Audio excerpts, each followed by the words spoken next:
ایک جگہ میں فاتحہ میں گیا تو اس کی ایک عورت نے مجھے کمرے میں بلا کے کہنے لگی، بوڑھی تھی، کہنے لگی سید صاحب یہ میرا بیٹا جو اتنی بڑی فاتحہ نیاز کرا رہا ہے، اس سے کو کم سے کم ایک ہفتے میں 100 روپے مجھے بھی دے دیا کرے۔ کہنے لگی اس کا باپ جب زندہ تھا میں پان کھاتی تھی، جیسے اس کا باپ مرا ہے اس نے کہا کہ آج کے بعد پان مت کھانا تم، میں تمہارے پان کا خرچہ نہیں اٹھا سکتا۔ اور کہنے لگی یہ چپکے جو ہے نا سید صاحب، یہ چپکے نا وہ لے کے آتا ہے پھل، چپکے میٹھا لے کے آتا ہے اور پھر اپنے بچوں کو اپنی بیوی کو دے دیتا ہے۔ مجھے بڑی تکلیف ہوتی ہے، آپ اس سے کہو کہ یہ کھلایا نہ کرے، کم کم تھوڑا بہت مجھے دے دیا کرے، نہ دیا کرے تو مجھے بتا دیا کرے کہ میں اس کی دشمن ہوں، یہ میرے ساتھ ایسا سلوک کرتا ہے۔ میں کہتا ہوں یار غیرت اور شرم نہیں آئی یہ کرتے ہوئے؟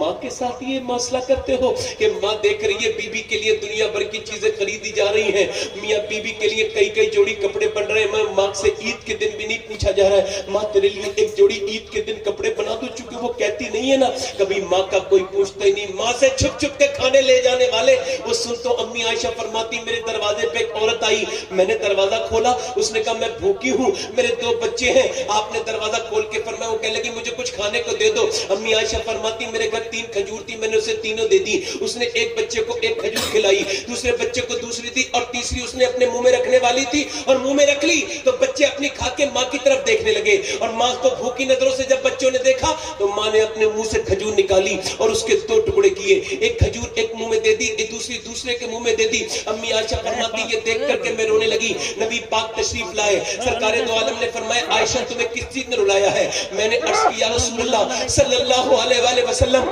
میں نے آج ایک ماں کو دیکھا اس کی ممتا نے مجھے رلا دیا۔ کیا ہوا عائشہ؟ فرمایا عرض کی یا رسول اللہ میں نے 3 کھجوریں دی تھی، بھوکی آئی تھی، کہتی تھی کئی دن کی بھوکی ہوں، اس نے ایک کھجور ایک بچے کو دے دی، دوسرے کو دے دی، پھر اس کی ایک کھجور رہ گئی، اس نے اپنے منہ میں رکھی، وہ کھانے والی تھی تو ایک بچے نے دوسرے بچے سے کھا لی اور دونوں بچے ماں کی طرف دیکھنے لگے۔ جب ماں کی طرف دیکھا تو ماں نے اپنے منہ سے کھجور نکالی، 2 ٹکڑے کی، ایک کے منہ میں دے دی، دوسرے کے منہ میں دے دی۔ اللہ اکبر، ذرا توجہ کریں، امی عائشہ فرماتی ہیں یہ سب دیکھ کر میری آنکھوں میں آنسو آ گئے۔ حضور نے فرمایا اللہ نے اسی وجہ سے تو مرتبہ عائشہ اتنا بڑا ماں کا بنا ہے۔ میں بتاؤں ماں ایک بار چلی جائے تو دوسری بار ماں نہیں ملتی، سوائے ٹھنڈی مٹی کے رونے کے اور کچھ نہیں ملتا۔ یاد رکھو ماں ماں ہوتی ہے، ماں اگر ماں ہوتی ہے باپ باپ ہوتا ہے۔ ایک آدمی کہنے لگا میرے باپ نے مجھے بے دخل کر دیا، سید صاحب میرے لیے دعا کر دے۔ میں نے کہا تم نے ضرور کچھ ستایا ہوگا، کہ میں نے نہیں ستایا، میرے باپ نے مجھے بے دخل کر دیا۔ میں نے کہا تمہیں عید پہ اس بار اپنے باپ سے عید ملنی ہے۔ کہنے لگے ٹھیک ہے آپ کہہ رہے ہیں تمہیں عید ملوں گا مگر وہ ملے گا نہیں۔ میں نے کہا تمہیں عید بھی ملنی ہے اور درود بھی پڑھنا ہے۔ وہ چلا گیا اور پھر واپس آیا، کہنے لگے ابا مان گئے۔ میں نے کہا کیسے مان گئے؟ کہنے لگے میں نے اپنے ابا سے کہا عید ملوں گا، بولے نہیں ملوں گا۔ میں نے کہا چل ابا عید ملنے، عید کا دن ہے۔ وہ مجھے بار بار پیچھے کرتے رہے، میں نے زبردستی دبا لیا، مگر جب دبا کے میں نے اپنے باپ کے سینے سے سینہ لگایا کچھ دیر تو وہ ہٹاتا رہا، مگر جب میرا سینہ میرے باپ کے سینے سے لگا تو میرا باپ پھوٹ پھوٹ کے رویا۔ میں نے کہا ابا آج سے پہلے آپ کو اتنا روتے نہیں دیکھا تھا۔ تو میرا باپ کہنے لگا بیٹے آج سے پہلے تو نے اتنی عزت بھی تو نہیں دی تھی مجھے، تو نے مجھے ہمیشہ تکلیف دی، تو یہ سمجھتا ہے میری دولت میرا سب کچھ ہے، مگر میرے لیے تو سب کچھ ہے۔ میں نے مزدوریاں کی ہیں تاکہ تجھے میں پال سکوں۔ اے میرے بیٹے میرے دل پہ بہت برا اثر تھا تیری بدتمیزی کا۔ میرے بیٹے میرے بیٹے میں رات کو سویا نہیں کہ تو سوتا رہے۔ اے میرے بیٹے میں دھوپ میں چلتا رہا کہ تیرے سر پہ کبھی دھوپ نہ آئے۔ میرے بیٹے میں رات میں میرے بیٹے میں برسات میں بھیگتا رہا کہ تاکہ تیرے اوپر کوئی آج نہ آئے، مگر تو جوان ہوا۔ میں سمجھتا تھا میرے جب بڑھاپے کی لاٹھی ہے، مگر تو نے مجھے ستانا شروع کر دیا تھا۔ میرے تو نے بیٹے اتنی عزت مجھے کبھی نہیں دی، مجھے آج عزت پہ محبت میں رونا آ گیا ہے۔ بیٹا کہنے لگا میں بھی بہت لوگوں سے عید ملاؤں، مگر سید صاحب آج تک باپ سے عید نہیں ملا تھا، آج ملاؤں تو پتہ چلا ہے کہ دوستوں کو ٹائم دینا اتنا ضروری نہیں ہے جتنا باپ کو ٹائم دینا ضروری ہے۔ میں آج باپ کا مطلب سمجھا ہوں۔ میں آپ کو بتا رہا ہوں ایک بار باپ چلا جائے تو پھر ٹھنڈی مٹی سے رونے کا کوئی فائدہ نہیں، ماں چلی جائے تو ٹھنڈی مٹی سے رونے کا کوئی فائدہ نہیں۔ اللہ اکبر، بابا فرید کہتے ہیں اپنے باپ کا تلوہ بغیر کسی کپڑے کے چوم لینا 7 سال کی نفلی عبادت سے بہتر ہے۔ اللہ اکبر، مگر تکبر اگر ختم ہوتا تو آپ اپنی بہن سے بھی معافی مانگ لیتے، اپنے باپ سے بھی معافی مانگ لیتے، مگر تکبر بہت ہے۔ عمر کہتے ہیں ایسا کر میں نے تیرا کام کر دیا، اب تو عمر کو معاف کر دے۔ وہ عورت بولی عمر کو معاف نہیں کروں گی، تیرے لیے دعا کروں گی. اور کر دینا معاف عمر کو تیرے بارے میں پتہ نہیں تھا, جب آپ نے زیادہ کیا تو عورت بولی ٹھیک ہے معاف کیا. عمر بولے لے لکھ کے دے دے. عمر میں لکھ کے دے دے. وہ بولی میں لکھنا نہیں جانتی ہوں, تم لکھ لو میں دستخط کر دوں گی. حضرت عمر نے لکھا. ایک عورت ناراض ہو گئی تھی, عمر نے اسے منا لیا ہے اور اس کے دستخط کروا رہے تھے کہ حضرت علی آ گئے اور حضرت حذیفہ آ گئے. کہنے لگے امیر المومنین آپ یہاں تشریف رکھتے ہیں اور ہم آپ کو ڈھونڈ رہے تھے. عورت بولی کون ہے امیر المومنین؟ کہا یہی تو امیر المومنین ہے. کہا یہ عمر ہے؟ کہاں. میاں آگے بڑھ کے عورت بولی اب تو مجھے بھی تو معاف کر دے عمر, یہ بتا میں تجھے سمجھ نہیں پائی, میں نے اپنے گھر میں تجھ سے جھاڑو تک لگوا لی. عمر میں نے اپنے گھر میں تجھ سے کتنے کام کرائے, میں نوکروں کی طرح تجھے بلا رہی تھی, تو مجھے بھی تو معاف کر دے. عمر کہنے لگے عورت تو پریشان مت, تو تجھے یہ سوچنا چاہیے کہ تو کہاں پہ رہتی ہے, تو مدینے میں رہتی ہے. اگر تو مدینے میں پریشان رہے گی تو میں حضور کو کیا جواب دوں گا جا کر کے. پھر حضرت علی کے ہاتھ میں وہ خط دیتے, کہتے علی مجھے لگتا ہے میرا انتقال پہلے ہوگا, تمہارا بعد میں ہوگا, یہ پرچہ رکھ دو اور میری سینے پہ رکھ دینا. جب میں مر جاؤں کفن میں, حضور آئیں گے قبر میں, پوچھیں گے عمر کیسی حکومت کی, تو میں اپنا پرچہ آگے بڑھا کے کہوں گا یا رسول اللہ ایک عورت ناراض ہو گئی تھی, میں اسے بھی منا کے آیا ہوں یا رسول اللہ. یار ذرا غور تو کرو, جب عشق ایسا ہو تو معافی مانگنے میں بندہ دیر نہیں کرتا. جب عشق ایسا ہو تو معافی مانگنے میں بندہ دیر نہیں کرتا. وہ پرچہ, وہ رقعہ, وہ خط حضرت عمر نے اپنے سینے پہ رکھوایا. اللہ آج کوئی معافی مانگتا ہے, اللہ سے معافی مانگتے چلو چھوڑو. جتنے نوجوان یہاں بیٹھے اتنے یار عمر نے ایسی حکومت کی ہے, تم مرتبہ تو دیکھو, تم مدینہ دیکھنے کے لیے ترستے ہو اور عمر مدینے والے کے برابر میں لیٹا. بھائی بیٹھ کے سن لو, بھائی بڑے پریشان کرایا آج مجھے. شاید 20-25 دن کے بعد, وہ 20-25 دن کے بعد اتنا پریشان ہوا ہوں گا. کوئی ادھر سے بول رہا ہے, کسی کی ادھر سے آواز آ رہی, مگر میں بھی تو لگا تھا اپنے کام میں. میں نے کہا اپنی بات پوری کر دوں اور لوگوں کو کسی کے سمجھ میں آئے گی تو ٹھیک ہے, نہیں آئے گی تب بھی کوئی مسئلہ نہیں, بات تو میں پوری کر ہی رہا ہوں. میں نوجوانوں سے گزارش کرتا ہوں, میری بہنیں بیٹیاں بیٹھی ہیں, آپ سے بھی گزارش کرتا ہوں, کب توبہ کریں گے؟ گناہ تو بہت کر لیے, توبہ کب کریں گے؟ آخری روایت بیان کر کے اپنی بات کو ختم کرتا ہوں. بنی اسرائیل میں ایک عورت تھی, حسن کی ملکہ, حسین بہت تھے مگر ایسی حسینہ نہیں تھی. جو اسے دیکھتا تھا, علماء نے لکھا ہے ایک بار جو دیکھتا تھا دوسری بار ضرور دیکھتا تھا, ایسا حسن سے نوازا تھا قدرت نے اسے. اس نے اپنے حسن کا غلط استعمال کیا, اپنا وہ بدترین ہو گئی, بدتمیز ہو گئی, خراب ہو گئی. اور خرابی کے بعد اس نے کیا کیا, حضرت عمر فاروق اعظم رضی اللہ تعالیٰ کے غلاموں ذرا سنو, اس نے کیا کیا, اس نے کوٹا کھول لیا. اور کوئی ایسا نواب نہیں تھا جو اس کے یہاں پہ حاضری نہیں کرتا تھا. اس نے بڑی مہنگی فیسیں لی لوگوں سے اور برباد کر دیا لوگوں کو. بڑا محل بنایا, محل کا بڑا دروازہ بنایا, اس محل میں بیٹھتی تھی خوبصورت بن کے, اور دن میں گاہک طے کرتی تھی, کسٹمر جو وہ نکی کرتی تھی, اور رات کو کسٹمر کو اپنا ٹائم دیتی تھی. اتنی بڑی فاحشہ تھی وہ. ایک دن ایک نیک آدمی ادھر سے گزر کے جا رہا تھا, تو اس نے اس پہ نظر پڑی نا, تو کہتے ہیں نا نظر ہوتی ہے, جیسی پڑی وہ بھی اپنا دل سنبھال نہیں پایا. حالانکہ تھا تو اللہ کا نیک بندہ, راتوں کو عبادت کرنے والا, مگر نظر کام کر گئی. نظر ایسا دل پہ کام کری میاں کہ وہ 1 مہینے تک سجدے میں کہتا تھا اللہ اسے بچا لے نظر سے, مگر نظر دل میں گھس گئی, ہٹائی نہیں دماغ سے وہ اس کا خیال. مجھے دل پہ ثانی فرماتے زنا کی شروعات آنکھوں سے ہوتی ہے. آنکھیں دیکھتی ہیں, دل پسند کرتا ہے اور شرمگاہ اس فعل بد کو کر جاتی ہے.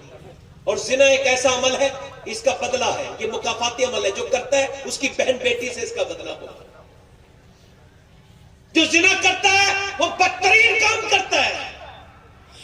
حدیث میں آتا ہے جب بندہ زنا کرتا ہے ایمان اس کے اندر سے نکل کے باہر کھڑا ہو جاتا ہے. اللہ فرماتا ہے حدیث قدسی میں, اللہ فرماتا ہے اگر میں زانی کو معاف بھی کر دوں گا تو میں جنت میں اسے اپنا دیدار نہیں کراؤں گا. ایک حکیم اپنے گھر آیا تو اس کی بیوی بولی کون سا گناہ کر کے آیا حکیم؟ دروازہ نہیں کھولوں گی, صحیح بتا.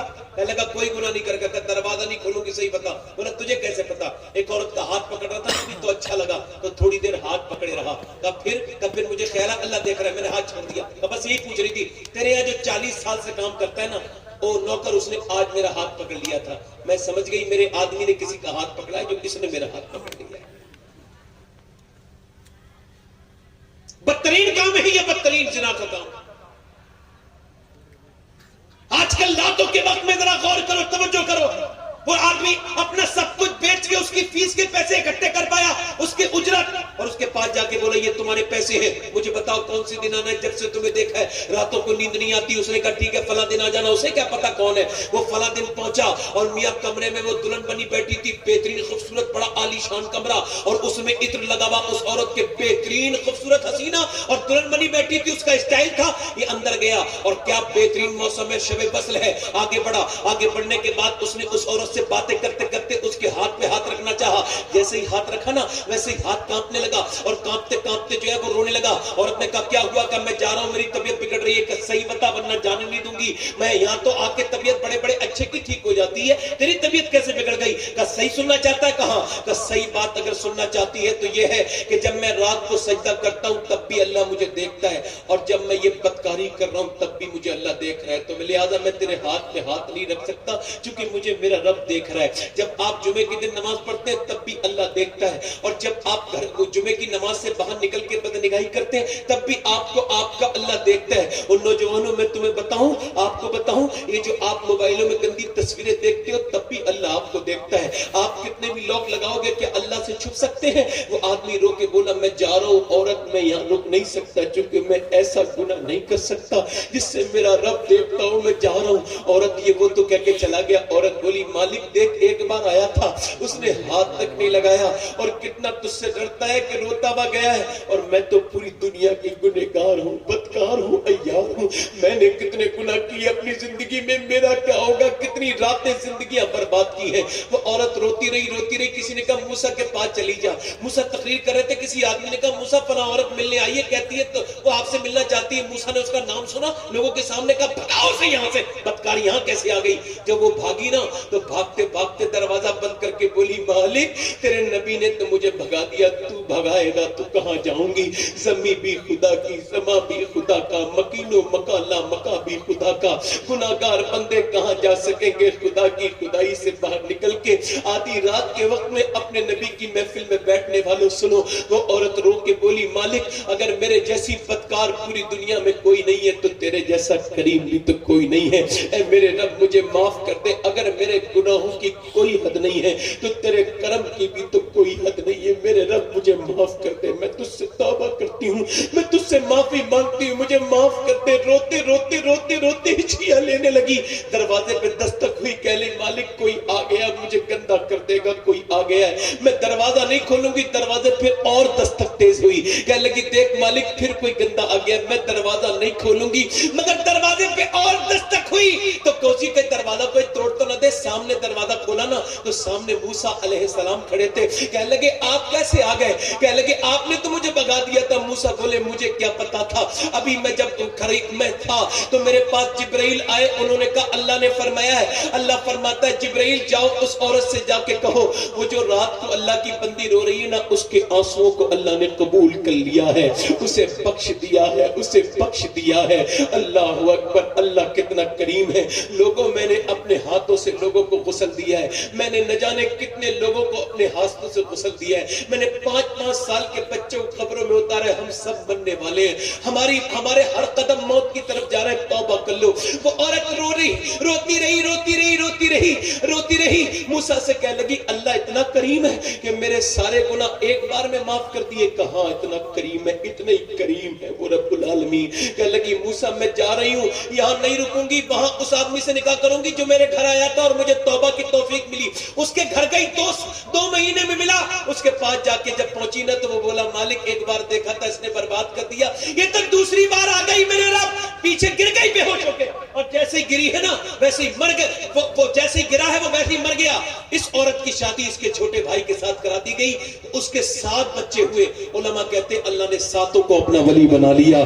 ایسا کریم ہے وہ پروردگار. آپ میں کتنے لوگ ایسے جو حضور کے نام پہ گردن کٹا دیں گے؟ دونوں ہاتھ اٹھا کے بتائیں, دونوں ہاتھ اٹھا کے بتائیں کتنے لوگ ہیں گردن کٹا دیں گے حضور علیہ السلام کے نام؟ دونوں ہاتھ اٹھا کے بتائیں, نیچے ہاتھ کر لیں.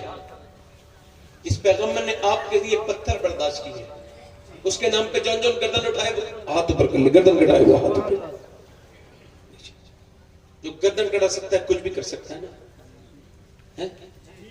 دونوں ہاتھ اٹھاؤ, نیچے کرو. اب بتاؤ جو گردن کٹا سکتا ہے کچھ بھی کر سکتا ہے نا. تو آپ میں کتنے لوگ ایسے ہیں جو گردن بھی کٹا دیں گے؟ ایک دوسرے کی طرف مت دیکھنا اور مسکرانا بھی نہیں. جو گردن بھی کٹا دے ہاتھ نیچے کریں. ایسے لوگ کھڑے ہو جائیں جو آج سے گردن بھی کٹا دیں اور حضور کے نام پہ پوری داڑھی بھی رکھا لیں. اس محفل میں کھڑے ہو جائیں. یعنی جذبات میں کوئی نہیں, سوچ سمجھ کے, سوچ سمجھ کے. آج کے بعد داڑھی نہیں مڈانی ہے, سوچ لو. پوری رکھانی ہے, 100 شہیدوں کا ثواب ہے ایک داڑھی پر. یہ ایسی سنت ہے قبر میں ساتھ جائے گی. ہاتھ اوپر اٹھاؤ, داڑھی رکھانے والوں ہاتھ اوپر کرو. جو جذبات میں کھڑا ہوا کھڑا ہو بیٹھ جائے, اور جو سچے دل سے کھڑا ہوا ہو یہ کہہ کر کہ آج کے بعد یوٹیوب اور فیس بک والے کی والی زندگی نہیں, آج سے مدینے والی زندگی گزاریں گے انشاءاللہ. ہاتھ اٹھا کے بتاؤ انشاءاللہ. میرے ساتھ داڑھی رکھانے والے میرے ساتھ دوہراؤ انشاءاللہ. آج کے بعد وعدہ کرتے ہیں نہ داڑھی کٹے گی نہ مڑے گی انشاءاللہ. بیٹھ جائیں. کتنے لوگ ایسے ہیں جو آج سے 5 وقت کی نماز پڑھیں گے؟ دونوں ہاتھ اٹھا کے بتائیں, نیت کریں. ہاتھ اٹھانا آپ کا کام ہے, نمازی بنانا اللہ کا کام ہے. دونوں ہاتھ اٹھا کے بتائیں, دونوں ہاتھ اٹھا کے انشاءاللہ نماز پڑھیں گے انشاءاللہ. اے اللہ ہاتھ اٹھانا ان کا کام ہے, نمازی بنانا تیرا. دونوں ہاتھ انشاءاللہ. اپنی بہن بیٹی کو پردہ کرائیں گے انشاءاللہ. اللہ تعالیٰ آپ کو سلامت رکھے. دیکھیے قبرستان میں سب کو ہی دفن ہونا ہے نا, اور قبرستان میں سب کو ہی جانا ہے. تو یہ جو قبرستان میں کچھ لوگ جو ہے نا, وہ ان سے گزارش کرتا ہوں کہ ان کا نام لے رہا ہوں اس محفل رسول میں, اللہ انہیں بڑا دل کرنے کی توفیق عطا فرمائے. وہ جو ہے نا قبرستان کو اپنی زمین دے دیں, اللہ اس کے بدلے میں بڑی زمین عطا فرمائے گا. یہ محمد عباس ہیں, غلام حسین صاحب کے بیٹے. محمد سلامت ہے, محمد شاکر ہے. مرحوم محمد ابراہیم ٹھیکیدار کہ محمد صغیر احمد غلام دستگیر کے بیٹے, غلام دستگیر صاحب مرحوم محمد شمس الدین صاحب کے بیٹے, اور محمد جابر عبد الغفور مرحوم کے بیٹے. اللہ تعالیٰ کی بارگاہ میں دعا کرتا ہوں کہ اللہ تعالیٰ ان سب کو اپنی زمین وقف کرنے کی توفیق عطا فرمائے. ہیں وہ لوگ یہاں پر ہیں تو کیا آج کر سکتے ہیں وقف؟ ان میں سے کوئی صاحب ایسے ہیں جو قبرستان کے نام زمین وقف کریں اور اس کا بدلہ اللہ انہیں دنیا و آخرت میں عطا فرمائے؟ ہیں ان لوگوں میں سے کوئی صاحب؟ اگر نہیں ہے تو بعد میں کر لیں. میں نے اچھا کھڑے ہو جائیں صاحب. ہے کوئی؟ محمد عباس صاحب, محمد سلامت, محمد شاکر صاحب دے دیے. عباس بھائی آپ ہیں, محمد سلامت صاحب آپ کے بھائی ہیں. محمد سلامت بھائی بھی وہی کھڑے ہو جائیں. اگر ہمت کرتے ہو تو, اگر تکلیف نہ ہو تو, دل پہ سختی نہ ہو تو, ورنہ اللہ آپ کی لاج رکھے. اور محمد شاکر صاحب بھی یہ نہیں ہے, اور یہ مرحوم ابراہیم ٹھیکیدار, ان کا بیٹا محمد صغیر احمد صاحب, اللہ آپ کو جزائے خیر عطا فرمائے. قبرستان کے لیے آپ بھی اپنی زمین دے دیں تو بڑی مہربانی ہوگی آپ کی. اور غلام دستگیر مرحوم کے بیٹے محمد شمس الدین, کبھی پہلے مرحوم لکھ دیا, کبھی پہلے جو لکھ دیا, ترتیب الٹی. محمد جابر صاحب عبد الغفور مرحوم صاحب کے بیٹے, یہ بھی اپنی زمین قبرستان کو دے دیں. ان سے گزارش کرتے ہیں. اللہ تعالیٰ آپ سب کو سلامت رکھے, با کرامت رکھے, آپ خوش رہیں اور آباد رہیں. آئے توبہ کر لیں, توبہ کر لیں. میں بھی توبہ کرتا ہوں. پڑھے استغفر اللہ ربی من کل ذنب و اتوب الیہ. پڑھ لیجیے لا الہ الا اللہ محمد رسول اللہ. پڑھیے میری زندگی کا مقصد تیرے دین کی سرفرازی, میں اسی لیے مسلمان, میں اسی لیے نمازی. اسلام زندہ باد, مسلک اعلیٰ حضرت پائندہ باد. توبہ کریں میرے ساتھ. استغفر اللہ ربی من کل ذنب و اتوب الیہ. والسابقون السابقون اولئک المقربون. صدق اللہ العظیم وما علینا الا البلاغ. السلام علیکم ورحمۃ اللہ تعالی وبرکاتہ.